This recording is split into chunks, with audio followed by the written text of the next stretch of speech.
ખેડૂત ભાઈઓ, આપણા મુખ્ય વાવેતર ખરીફ ઋતુના એટલે કે આ ચોમાસુ ઋતુના કપાસ અને મગફળી આ બંને પાકોમાં ખાતરનું જે પ્રબંધન છે, ખાતરનું જે મેનેજમેન્ટ છે, એના પર આપણે વારંવાર ચર્ચાઓ કરીએ છીએ અને વારંવાર ચર્ચાઓ એટલા માટે કરતી રહેવી પડે છે કે આ બંને પાકો આપણા સૌથી વધારે વવાતા પાકો છે, સૌથી અગત્યના પાકો છે અને નિયમિત રીતે નવા નવા ખેડૂત મિત્રો જ્યારે આપણી સાથે જોડાઈ રહ્યા હોય ત્યારે માહિતી ખૂબ મોટા વિસ્તાર સુધી પહોંચતી રહે એ આપણી જવાબદારી છે અને તેથી આપણે આ બંને પાકોના ખાતર મેનેજમેન્ટ પર નિયમિત રીતે ચર્ચાઓ કરતા રહીએ છીએ.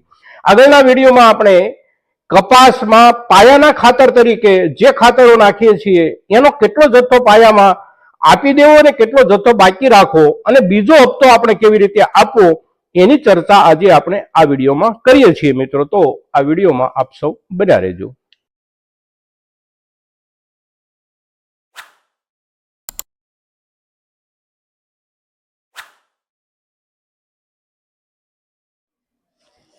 નમસ્કાર ખેડૂત મિત્રો, જય કિસાન, જય ભારત.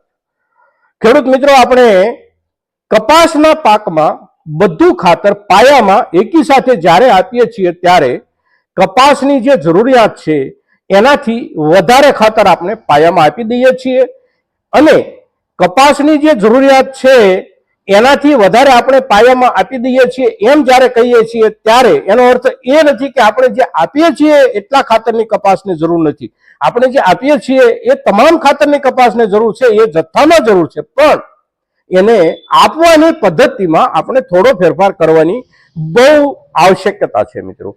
પાયામાં જ્યારે તમામ ખાતર આપણે આપી દઈએ છીએ ત્યારે એના શરૂઆતના દિવસોમાં એ ખાતરનો એને લાભ મળે છે, પણ એની અમુક અવસ્થા, અમુક ઉંમર થયા પછી એનો લાભ એને ઓછો મળે છે. એને માટે આપણે આખી નવી વ્યવસ્થા ઊભી કરવી પડે છે. એને નવેસરથી ખાતર જુદા રૂપમાં આપણે આપવું પડે છે અને એ જુદા રૂપમાં જે ખાતર આપણે આપવાનું છે એ ખાતરને 35, 45 કે 60 દિવસ સુધીમાં જ્યારે આપણો છોડ સારી રીતે વિકસિત થઈ ચૂક્યો હોય અને વાતાવરણની આપણને અનુકૂળતા હોય, હાથી આપણે જોડી શકીએ, ખાતર વાવી શકીએ, એવો જે સમય આપણી પાસે આવે એ સમય દરમિયાન આપણે કપાસના છોડથી 9 ઇંચથી લઈ અને 18 ઇંચ સુધીની દૂરી પર પાટલામાં આપણે વાવીને ખાતર આપવાનું છે અને જે ખાતર આપણે વાવીને આપવાનું છે એની ઊંડાઈ ઓછામાં ઓછી 4 ઇંચ આપણે નક્કી કરવાની છે. 4 ઇંચ ઊંડાઈએ આપણે દાંતો જવા દેવાનો છે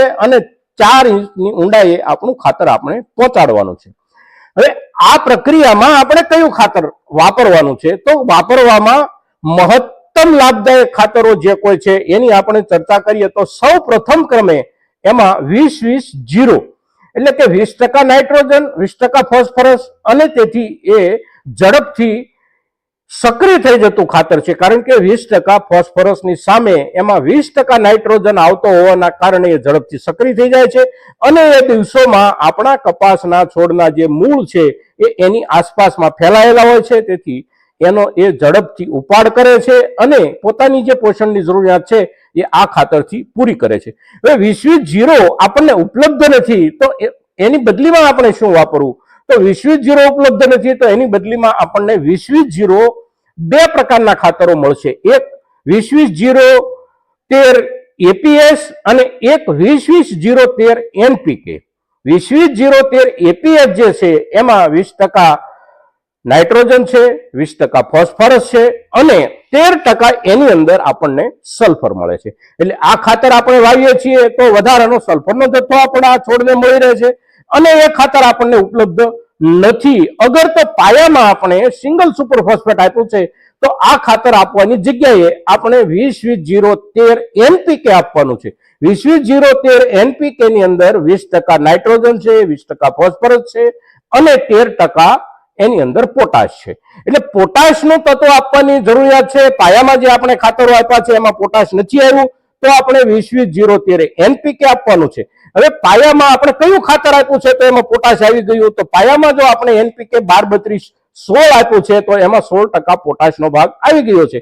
તો આપણે એનપીકે નથી આપવાનું, 20-20-0-13 એપીએસ આપવાનું છે અને પાયામાં પાયામાં જો આપણે ડીએપી આપ્યું છે તો આ બે પૈકી કોઈ પણ એક ખાતર આપણે વાપરી શકીએ છીએ મિત્રો. અને પાયામાં જો આપણે સિંગલ સુપર ફોસ્ફેટ આપ્યું છે તો આપણે એપીએસ ની બદલીમાં કાં તો 20-20-0 વાપરી શકીએ છીએ અને કાં 20-20-13 એનપીકે વાપરી શકીએ છીએ.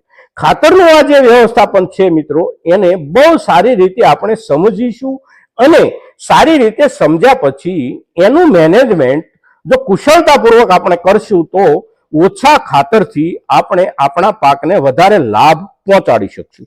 હવે એનો જથ્થો આપણે કેટલો આપવાનો છે સામાન્ય રીતે તો એના જથ્થાની આપણે ચર્ચા કરીએ તો મહત્તમ 1 વીઘામાં આ કોઈ પણ ખાતરો આપણે 10 થી 12 કિલો પૂરતી વાવી અને જો આપશું તો એનાથી વધારે જરૂરિયાત આપણા છોડની નથી, કારણ કે એ ત્યાંથી પણ એના મૂળિયા અમુક સમય આગળ વધી જાય છે અને જે જગ્યાએ તંતુ મૂળ સક્રિય હોય ત્યાંથી જ દરેક છોડ પોતાનું પોષણ મહત્તમ લેતો હોય છે.